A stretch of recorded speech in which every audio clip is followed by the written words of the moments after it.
Yaki, you are, first of all, I think we should commend both Yaki and Lior. Lior, where are you? Who started 4 years ago a conference with 5 participants, 7 dogs, and 1 exhibitor, or something like this, and they really developed it to something magnificent. You have to go outside and to see the show. Really, round of applause for what they were able to do for the industry.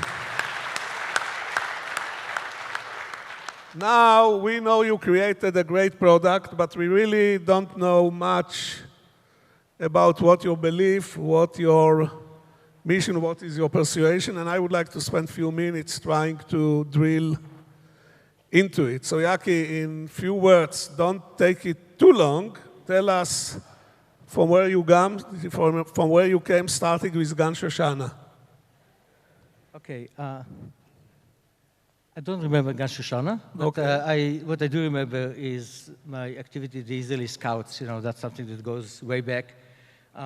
So what did you take from your Scouts boy experience?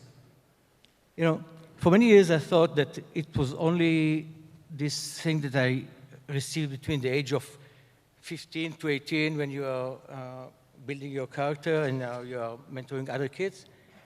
But this morning, actually, I came to a revolution that, you know, we all say about lifelong learning. I tell you what I learned from between 2002 to 2009. When did this understanding dawn upon you?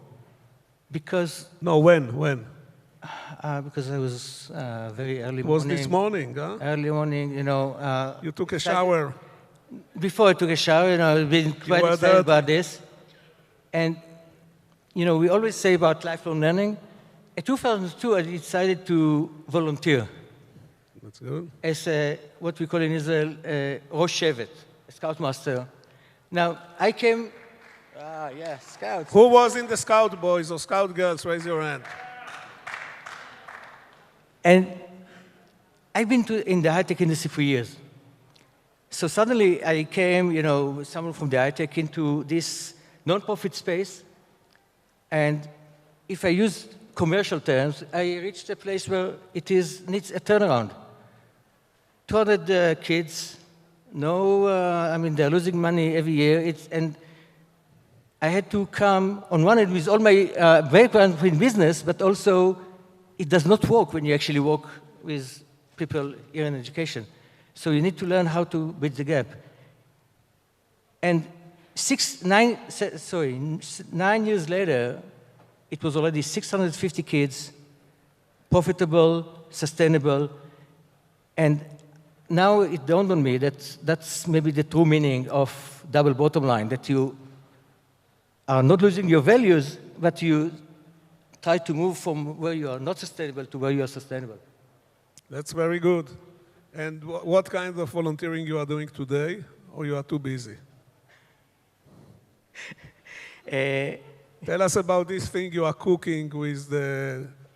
81? Yeah. You know, there's this intelligence unit in Israel called 81. Anyone want know what is Who knows 81? about 81? Those who know 81, go out, we have to shoot you. So I can tell you that officially, since last week, if someone actually wants to see the statement, it's allowed to speak about this unit. But it's one of those units that had like 36 awards for the security of Israel, but not a lot of exposure. And the one thing that I do in my night job, as we say, we have the day job and the night job, is I lead over there an initiative that has the vision to reach 15,000 kids in the age of 8 to 11 all around the periphery of Israel and create a sustainable and impactful model. So this is something that we waited for the opportunity to officially speak about this unit, and now we want to kick it off and maybe do something impactful for the state of Israel. That's very nice. These are the graduates of the units, right? Yes, I mean, it's, I don't know, I have no idea what the unit is. I'm from the alumni. I don't know anything about, you don't know. I don't know nothing about the unit. I'm just from the Alumni Association. Yeah. Tell us the following. You are dedicating your life to computerized schools. Not only schools, you told me it's a lifelong learning, right? My wife, the last time we discussed it, my wife was running down to the basement to ask why we are screaming. Well, I think that was hilarious, because I have also the same experience at home. You know, when I get excited and my wife tells me, stop shouting at people, I said, I'm not shouting, I'm just excited. What are the different pros and cons? This summit is not about computers in school. It's not about to bring application to schools. It's not about that.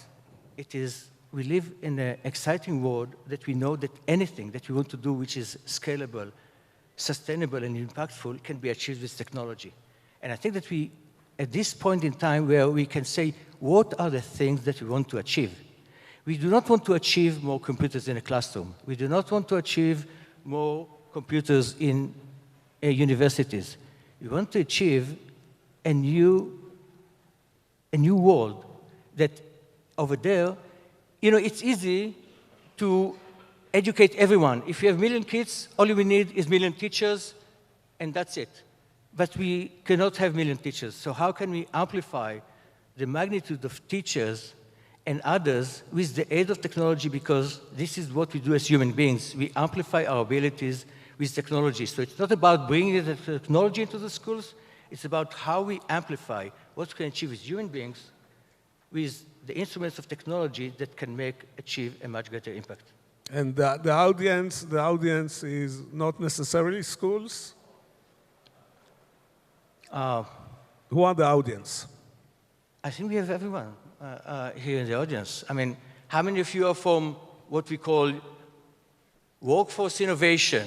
How many of you are from talent development? No, I would like to ask another question. We have here Aaron, which I understand he will be the next speaker. Aaron is the head of the Innovation Authority, and they are trying very hard during the last 2 years to get what we have in the center of the country to the periphery of the country. Now, how many people here are from Gush Dan? Raise your hand. How many from Jerusalem? Raise your hand. How many from Haifa? Raise your hand. How many from Beersheba? How many are from the Galilee, not from the places? Look. So how you can help Aaron to achieve what he wants to accomplish with your technology? Tolo, would you like to stand up for a second? He's here. What do you want from this poor guy? He represents an audience that usually is not heard, correct? And he has done some marvelous things over there in Hadassah. He reaches out to people say, the other 91.5% of Israel. In Israel, we have the 8.5, that's the high tech. When you speak about skill gap, you usually speak about how many engineers we lack in the state of Israel. But we also have the other 91.5%. Right, you are. And here's, I think, one example of a person, it's over there. Is Matan here? From Desert Stars? Mickey from, we have a special panel, especially on this. And, it's not that we have today all the answers, but we know that maybe we can do things differently. That's my vision. Yeah, but the message I'm trying to convey, Yaki, through you, is that these things are very important, but they are very strongly depend to the audience. To take the great kids which have computers and to pour on them this technology can be helpful, but to go to the neighbors of Aaron who are not here, from the Galilee, and for groups, these sectors of society which are not yet part of the big celebration, I think, and I know that you agree with me, that this is the real promise of these technologies. And, I'm fully with you, and I think that the fact that you're here representing I'm living 200 meters from here. I don't represent anything. No, you're not representing anything. I know. People hardly know you, that's fine. But you are how many years involved with Tovanot? I tell you something else. In 3 months, it will be 50 years exactly since I started my first startup. But this... and with Tovanot בחינוך? Tovanot, and this whole thing, 18 years. So, yeah, we all have our night job and our day job. Yeah, but this is not the topic. The topic, what all of us have to think, I think, is how you take these technologies and how you use them in the places where the marginal benefit can be the highest. And the marginal benefits of this technology can be the highest, which the people which have, paradoxically, the lowest computer skills and computer knowledge. I think that the government, Aaron, and please correct me if I'm wrong, the government announced last year that everyone in Israel will have free access to study number of things remotely, right? And maybe you can elaborate on it if you want. And I think this is the promise of this thing. So I think that what we should look,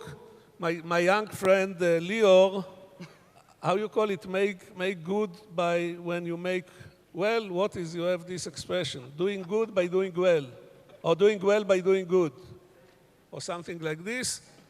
So the promise is not how to go and to saturate what we have already here, but the promise is how to take it and to empower all these 90% which are not taking part of the big party that we are having here. Any comments?